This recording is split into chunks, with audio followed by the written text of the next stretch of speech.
Hi guys! So today it's cleaning day. So naglilinis kami ng aming backyard ng aking asawa. Yung asawa ko naayos yung mga bote. Ako naman nagdadampot ng mga touchy ng mga doggy ko. At the same time, cleaning na rin ng backyard. Ang mahirap dito kasi alam nyo ba, nasa pinaka corner kami, malaking nililinis namin. Kaya mahirap din maglinis sometimes. So maganda ang panahon ngayon actually. Look at that, it's so sunshine. Sunshine. Kasama ko yung mga doggy ko actually. Sama ko si Colleen. Colleen! Happy. Kasama ko siya sa labas eh, no? Well, day off ngayon, kaya maglilinis-linis tayo. Eto ako ngayon, naglilinis-linis ng backyard. So magbebenta kami ng ngayon, bote-bote. Kasi wala kaming pera. Kaya kami magbebenta ng bote, alam mo na. Alam niyo ba, sa Canada, pag na-PR kayo, hindi doon natatapos ang pagka-PR nyo. Ang dami pang darating na mga problema actually. Hindi ganun kahirap eh. Noong una, TFW ka, gusto mong, ang nais mo ma-PR, diba? Kasi pag na-PR ka na, feeling mo doon na matatapos lahat. Which is not, hindi po ganun kadali. Ang dami pa rin pagdadaanan.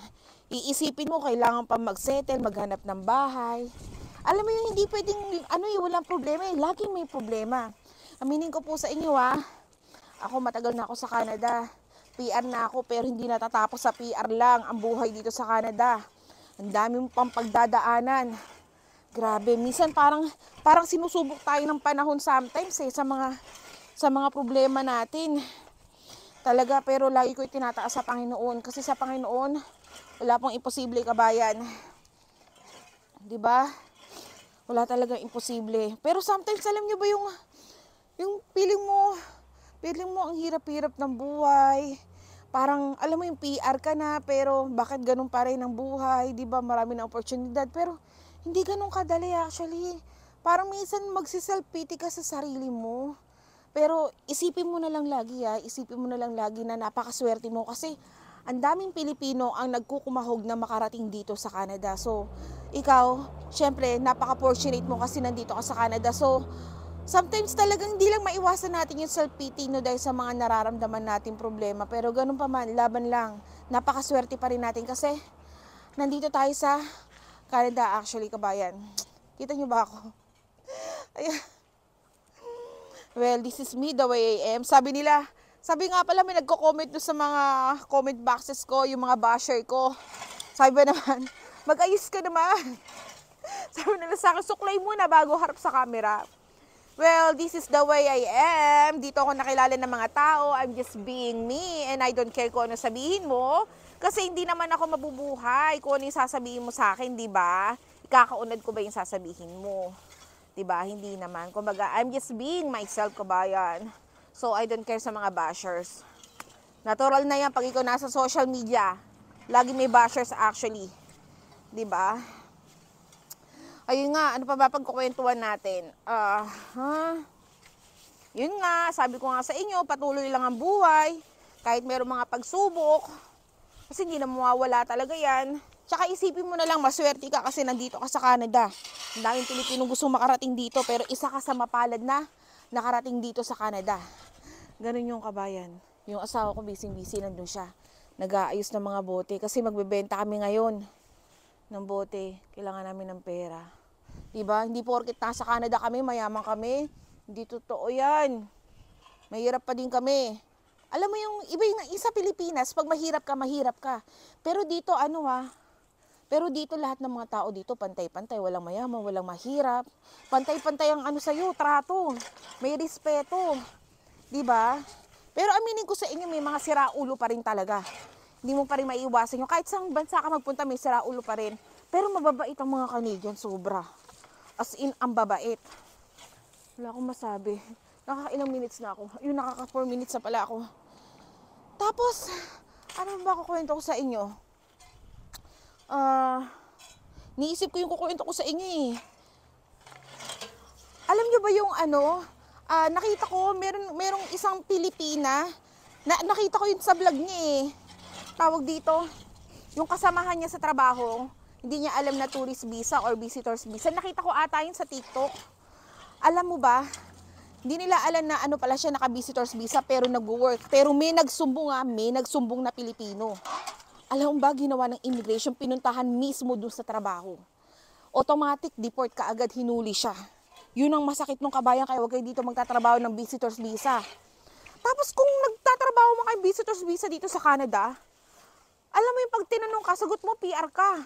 Para wala nang maraming chuchu kasi maraming chuchu dito. Nako, yan ang tatandaan nyo. Di naman sa pag-aano mahirap na. Kaya pag ikaw nagtatrabaho, tourist ka lang dito, sabi mo PR ka. Tsaka, ano mo yung less talk, less mistakes. Diba, ganun kabayan. Siyempre, lahat naman tayo gustong kumita ng pera, diba?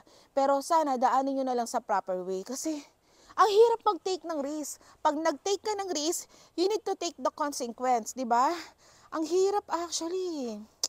Nakakatakot talaga actually, kaya nakakaawa naman si kabayan at kung sino man siya, no?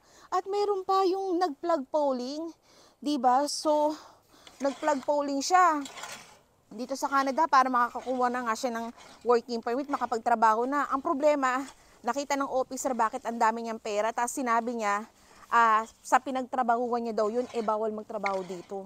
Kaya pag sasagot din kayo, be vigilant kayo kabayan. Be vigilant pag mga tourist visa. Huwag salita ng salita, tahimik lang. Diba, mahirap na. Mahirap talaga. Nandito ko na sa bansang Canada eh. Alam mo kayo mga tourist visa or visitors visa, feel ko kayo. Gusto nyo lang din makakuha ng trabaho dito sa Canada. Kasi nandito na kayo eh. Find the opportunity talaga. Pero aminin ko sa inyo, iba ang realidad.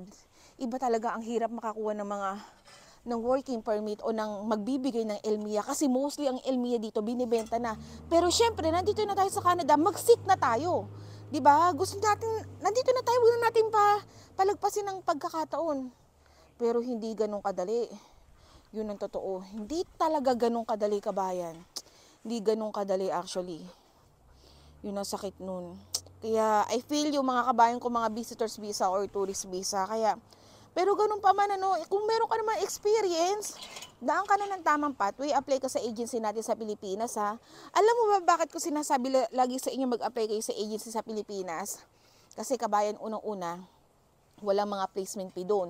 At saka mag-aasikaso ng mga papel nyo, yung mismo, yung consultant, yung agency mismo. Diba? Ikaw lang naman, magpo-provide ka lang kung ano yung hinihingi nila. Diba? Tsaka wala kang babayaran, sagot ni employer, diba? Basta pumunta ka ng legit agency. Tsaka dapat ang labanan talaga, experience. Lagi ko sinasabi sa vlog ko yan, experience. Para matanggap tayo ni employer. Yun lang ang masasabi ko. So sad talaga sa mga kabayan natin. Nakakalungkot talaga. Pero ganun pa man, we need to move on, di ba? At least natututo tayo sa pagkakamali natin, di ba? Kabayan, yun lang ang masasabi ko doon. Nakikita niyo ba itong, papakita ko sa inyo Yan. Ayun. Yan. Nakaipon na ako ng maraming dito. Tawag dito, damo. Ito na maraming damo. Lalagay ko na sa plastic actually habang nagkukwentuhan tayo. Tapos pinutol namin yung mga puno na umaano na doon sa daanan. Pinutol namin para hindi sa gabar sa mga dumadaan. Actually. Alam mo, meaning ko sa inyo kahit PR na ako, nalulungkot pa rin ako kasi ang dami kong problema. 'Di ba? Maraming problema actually. Oo, yung postman. Shh! Lynn, yan sinasabi ko na naman sa iyo Hey! Ikaw tumigil ka diyan Oo, yung postman nga. Naka-vlog ako. Ay, no. Baan siya? Yung aso. Alam nyo ba, wala makakapasok magnanakaw sa amin, di ba? Dahil marami kaming aso. Walang makakapasok kasi dito sa lugar namin, maraming dito. Daming mga homeless dito. Actually, nagkalat ang mga homeless dito. Yung iba talaga, hindi mo masasabi, ang hirap din magtiwala. Dati wala pa ganong homeless dito, pero ngayon dumadami na. Nakakaawa din naman, di ba, yung tawag dito, nahihirapan sila makaahon sa depression nila. Kulin! Kung sinasabi ko sa'yo, umayos ka yung aso kong kulit. Ikaw, Kulin, sabi ko sa'yo, kanina ka pa.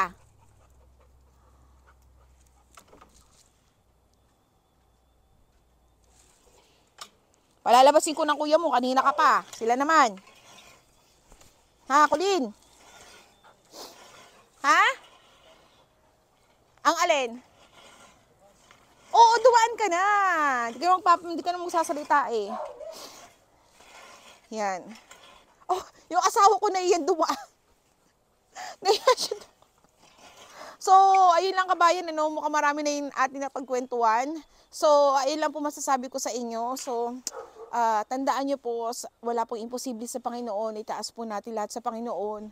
Kasi sa Panginoon po, lahat po ng hinihingi natin bibigay niya. Basta nagsusumikap tayo. Yung nakikita niya kumikilos tayo. Kasi, alam niyo ba, ang testimony ko sa buhay, prayer, it really works. Napaka-powerful talaga. Yan ang masasabi ko sa inyo, kabayan. So, for now, dito muna tayo kasi yung asawa ko, nahiya siyang dumaan sa camera. Ayaw niyo makita sa camera. Actually, yung asawa ko nga pala, isa po siya scrollso artist. Kung napapanood nyo po yung mga binablog ko sometimes, pinapakita ko yung mga gawa niya. Sana po bisitahin nyo po siya sa kanyang Facebook page na Jimmy Cabrera, pero hindi siya kasi ganong nagpo-focus sa ganun eh. And then, meron kaming page talaga para sa mga wood art niya. Ang pangalan po is Scrollso Art by JC. And meron na nga rin po pala akong TikTok. So, Mitch Melante Vlog, ayan po. Sana po mabisita nyo po yan. At meron din po ako YouTube. Sana po supportahan nyo ako para mag 1,000 followers na ako. Sana kabayo, supportahan nyo ako. Nagbabalik muli si Michelle. Hindi nyo na makakita yung Michelle Melati ko kasi dami mga epal na Pilipino, na mga inggitera, mga vlogger na inggitera, mga naninira, hindi makontento sa mga buhay nila. Gusto pa nila mang-akit ng ng ibababa nila. That's so sad. So, papabayin na muna